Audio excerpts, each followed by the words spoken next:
اسی کے ساتھ ساتھ اسکولوں میں داخلہ کرنے کے وقت ابھی ایسے اسکولوں کا انتخاب کریں پہلے سے ہی جہاں پر ان کا دین کی حفاظت ہو، ان کے عقیدوں کی حفاظت ہو، ان کے مذہب کی حفاظت ہو، ان کے رہن سہن کی حفاظت ہو۔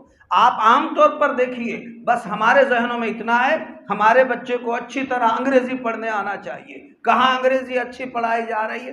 ارے وہ انگریزی اسکول میں جانے کے بعد آپ نے نہیں دیکھا ان بچوں کا وہاں پر سب سے پہلی بات تو یہ ہے پڑھانے والے خود بھی وہ انگریزی ٹائپ لوگ ہوتے ہیں، ان کے بولوں میں پوری انگریزیت کی بو باس ہی نہیں، اب تو کھل کر انگریزیت کا معاشرہ لانے کی سازشیں ہو رہی ہے۔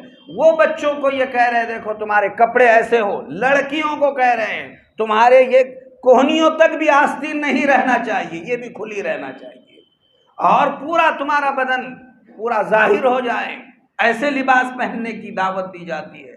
وہاں پر پڑھنے پڑھانے کے لیے جاتے ہی بھائیوں تثلیث، یعنی عیسائیت میں تو اللہ تین کہتے ہیں، وہ عیسیٰ، مریم اور اللہ تینوں کے مجموعے کا نام وہ اللہ کہتے ہیں، تو ان کی تعلیم تو یہی ہے۔ وہ وہاں پر مشنریز اسکول میں یہی تعلیم دلا کر وہ اسی لائن کے جملے پہلے کہلواتے ہیں۔ آپ مشرکین اور غیروں کے دیگر اسکولوں میں جائیں گے، وہاں پر پورا شرک کی دعوت دی جاتی ہے اور شرکیہ جملے کہے جاتے ہیں۔ اب تو باضابطہ وندے ماترم کہلوایا جا رہا ہے، یوگا کرایا جا رہا ہے، اور اس قسم کے کئی چیزیں۔ اور سرسوتی ان کی باضابطہ ایک خاص طور پر دیوی کا نام ہے، جس سے ان کا یہ ذہن ہے کہ علم دینے والی یہ دیوی ہے، لہٰذا اس کا نام سب لو، تو ایسے نام کہلوائے جاتے ہیں۔ کئی معصوم بچے ابھی ان کے ابا کو بھی پتہ نہیں، اماں کو بھی پتہ نہیں، گھر والوں کو پتہ نہیں کہ یہ جملے یہ کیا کہہ رہے ہیں، اور وہ جملے ان کے گھروں میں کہہ رہے ہیں تو دوسرے بچے بھی وہی بکنا شروع کر رہے ہیں۔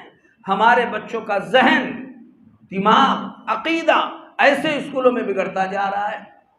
بھائیوں اگر ایسی تعلیم اپنے بچوں کو مل رہی ہے، ہمارے بچے پھر یہ تعلیم نہیں، یہ جہالت ہے، جس سے اس کا دین، ایمان اور عقیدہ بگڑ رہا ہے، خراب ہو رہا ہے۔ ہر باپ کی ذمہ داری ہے ایک مرتبہ نہیں 100 مرتبہ جانچ پڑتال کرے۔ کبھی کبھار وہاں پر وہ جب ابتدا میں کھڑے ہو جاتے ہیں بچے، وہاں پر مدرسہ شروع ہونے کے وقت جا کر نگرانی کرے کہ کیا کیا سکھایا جاتا ہے، اور پوری معلومات حاصل کریں کہ یہاں پر بچوں کو کیا پڑھایا جا رہا ہے، معلومات ہونا چاہیے اس کے سبجیکٹ کیا ہے، اور وہاں پر کس قسم کی باتیں بچوں کو سکھائی جاتی ہے۔ ہر ماں باپ نے اس پر غور کرنا چاہیے، بچوں سے گاہے پوچھنا چاہیے کہ بیٹا تم کو وہاں پر ابتدا میں کھڑے ہو کر کیا پڑھایا جاتا ہے، سب بچوں کو اجتماعی طور پر کیا تعلیم دی جاتی ہے، بولے جانے والے الفاظ اور جملے کیا کیا ہوتے ہیں، اور پھر یہ جملے اہل علم سے، جانکار لوگوں سے پوچھے کہ کہیں اس میں شرک تو نہیں ہے، تثلیث کی تعلیم تو نہیں ہے، دین عقیدوں میں بگاڑ پیدا کرنے والی تعلیم تو نہیں ہے۔ اگر ایسا ہے آپ بالکل اپنے بچے کو ایسے اسکولوں سے علیحدہ کیجئے۔ بھائیو یہی وقت ان کے دین، مذہب، عقیدے، ایمان بچانے کا ہے۔ اگر آپ نے ایسا نہیں کیا تو کوئی بعید نہیں ہے یہ بڑی عمر میں ہو کر کب مرتد ہو جائے گا پتہ بھی نہیں چلنے والا ہے۔ آج وقت ہے، خاص طور پر اپنی بیٹیوں کے بارے میں آج سب نے یہی سوچا ہے، سارے لوگوں نے بس یہ کہہ رہے ہیں یہ دیکھو غربت بہت زیادہ پھیل رہی ہے، بڑی لڑکیوں کے بارے میں غربت بہت پھیل رہی ہے، غربت کی وجہ سے مسلمان لڑکیاں دوسرے سماج میں شادیاں کر رہی ہے، بھاگ جا رہی ہے اور مذہب بدل رہی ہے، مرتد ہو رہی ہے۔ بھائیو پہلے اچھی طرح سمجھیے، یہ بات کوئی ڈھکی چھپی نہیں ہے، اور ایسی بات باہر لانے کی ضرورت ہے۔ اس وقت جہاں غربت اس کی وجہ بنی ہوئی ہے، اعلیٰ تعلیم بھی اس کی بہت بڑی وجہ بنی ہوئی ہے۔ اعلیٰ تعلیم میں بڑے لوگ اپنے بیٹیوں کو چھپانے کے خاطر یہ ساری ذمہ داری غریبوں پر لا کر ڈال رہے ہیں۔ یہ اچھی طرح سارے دنیا میں اللہ کرے میرا پیغام پہنچ جائے، اور یہ بات بڑے لوگ اچھی طرح سمجھیں کہ بھائیو اعلیٰ تعلیم ہی سب کچھ ہماری نہیں ہے۔ ایسے کالجز کا مکمل جائزہ لیا جائے جہاں پر ہمارے بچے بچیاں جا کر پڑھتی ہے. آپ کی لڑکی ہے، جوان ہو چکی ہے، وہ 15 سال سے 18 سال 20 سال کی عمر کی ہے، اور وہ جا کر کالج میں اگر اس کے بازو میں کوئی نامحرم لڑکا بیٹھا ہوا ہے تو اسے بولتے ہیں مخلوط تعلیم. اب وہاں لڑکی اور لڑکا بیٹھے ہوئے، دن میں 8 گھنٹے انہیں پڑھتے بیٹھنا ہے، سال بھر کا ان کا یہ ماحول ہے، تو کیوں ان کی آپس میں دوستی نہیں ہوگی؟ اور جب دوستی ہوگی تو دوستی میں پھر آپ ہی اندازہ لگائیے کیا نہیں ہوگا. یہی تو سب ہو رہا ہے. اس وجہ سے ضرورت اس کی ہے کہ آپ پہلے چھان بین کریں کہ وہاں پر مخلوط تعلیم نہ ہو. اگر مخلوط تعلیم ہے کہ میری بیٹی کسی نامحرم لڑکے کے بازو میں بیٹھ رہی ہے، مانا کہ وہ نیٹ کا امتحان دے رہی ہے، پڑھ رہی ہے، بہت ڈاکٹری کر رہی ہے، انجینئرنگ کر رہی ہے، سب اپنی جگہ پر ہے، لیکن اگر وہ کسی نامحرم کے بازو میں بیٹھ کر اگر پڑھ رہی ہے تو ممکن نہیں ہے کہ اس کا دل، دماغ، ذہن، عقیدہ بگڑے گا نہیں، بول کے یہ ایسا ہو نہیں سکتا ہے. شیطان بھائیو ایسا نہیں ہے. آپ یہ مت دیکھیے کہ بہت نمازی ہے میری بیٹی اور بہت نمازی ہے میرا بیٹا. یہ دور تو اس بات کی دعوت دے رہا ہے کہ اپنے بیٹے ہو کے بیٹیاں ہو. میں تو صاف الفاظ میں یہ بات کہنا چاہتا ہوں بھائیو، اس وقت بیٹا بیٹی میرے بہت 5 وقت کے نمازی ہے، تہجد گزار ہے، صوم و صلات کے پابند ہے.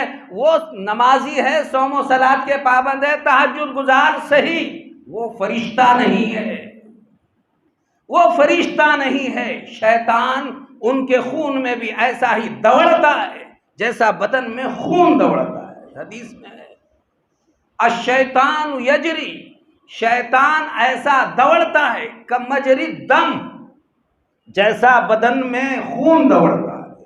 یہ حدیث میں ہے، حدیث میں ہے. اس لیے میرے بھائیوں وقت کا اہم تقاضا ہے. اپنے ہاتھ سے باغ ڈور چھوٹنے سے پہلے باغ ڈور ذرا اچھی مضبوط کر کے لے لینے کی ضرورت ہے. بہت ایسے واقعات یہ اس لیے آ رہے ہیں. ایسے کالجز میں اپنے بچوں کو قطعاً نہ بھیجیں جہاں مخلوط تعلیم ہوتی ہے. اچھے کالجز کا انتخاب کریں. ابھی کئی کالج ایسے سننے میں آئے ہیں وہاں پر، بلکہ یہ جہاں کوچنگ کلاسیں ہو رہی ہیں، بچیاں اس میں اگر نیٹ میں کامیاب ہو گئی تو جشن منا رہی ہے، نوجوان بچیاں ناچ رہی ہیں، ناچتے ہوئے دیکھا جا رہا ہے. تو بھائیو اگر وہ نیٹ میں کامیاب ہو گئی تو اس کی کوئی یعنی وہ کوئی ایسی پرواز آسمان پر نہیں پہنچ گئی، معراج نہیں ہے یہ اس کی کہ بھئی نیٹ میں کامیاب ہو گئی. ارے یہ وقت تو سجدہ شکر ادا کرنے کا ہے کہ قوم و ملت میں کچھ کام کرنے کے لائق بنیں گے. آج نیٹ میں کامیاب ہو کر یہ ناچ کے بتا رہی ہے، یہ کل قوم و ملت کا خون چوسنے والی بننے والی ہے. یہ کیا قوم و ملت کو فائدہ پہنچا ہے؟ جس کو اپنی عزت کی پرواہ نہیں، جسے اپنی عصمت کی پرواہ نہیں، اسے قوم و ملت کی کیا پرواہ ہونے والی ہے مستقبل میں؟ آج وقت کا اہم تقاضا ہے کہ ہم ایسے کوچنگ کلاس سے بھی، کوئی ضروری نہیں کہ کون بہت زیادہ نامور کوچنگ جگہ ہے، ہمیں اس کی ضرورت ہے کہ کہاں میرے بیٹی کا دین، ایمان اور عقیدہ کہاں محفوظ ہو سکتا ہے، یہ جگہ کا انتخاب کرنا. یہ وقت کا تقاضا ہے. ان باتوں پر بھائیوں بہت زیادہ دھیان توجہ کرنے کی ضرورت ہے.